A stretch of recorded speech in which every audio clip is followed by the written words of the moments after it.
హాస్పిటల్లోని doctors treatment ఎలా అనిపించిందండి? బాగా అనిపించిందండి. అయితే మేము ఇస్లాంపూర్ నుంచి వచ్చాము. 9 months కంప్లీట్ కాలేదు మా బేబీస్కి. 10 months లోపలనే డెలివరీ అయిపోయింది. అందుకే మధ్య హాస్పిటల్కి వచ్చాము. ఇక్కడ మాత్రం యాక్చువల్గా జగన్మోహన్ సార్ మాత్రం చాలా కేర్ఫుల్గా తీసుకున్నాడు. అలాగే రుకేష్ సార్ కూడా చాలా కేర్ఫుల్గా తీసుకున్నాడు. ప్రతి ఒక్క డాక్టర్కి థ్యాంక్ యూ. ఇస్లాంపూర్ నుంచి వచ్చాము. నాకు 9 months కంప్లీట్ కాలేదు. డెలివరీ ఉండడం వల్ల 9 months కంప్లీట్ కాలేదు. ఉమ్మని పోవడం వల్ల సడన్గా డెలివరీ అయిపోయింది.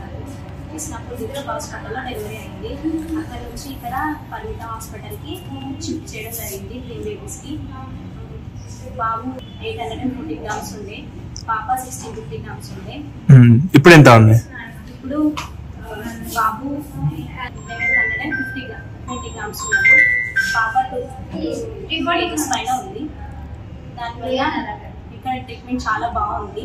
NICU కేర్ కూడా చాలా బాగుంది. మదర్ కన్నా NICU నర్సెస్ మాత్రం చాలా బాగా చూసుకున్నారు బాబుకి.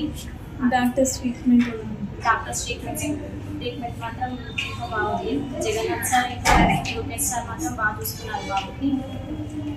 బాబు మాత్రం ఇక్కడ వచ్చి 1 month అవుతుంది. చాలా బాగా ఇచ్చారు ట్రీట్మెంట్. మంచి క్యూర్ అయిపోయింది బాబు.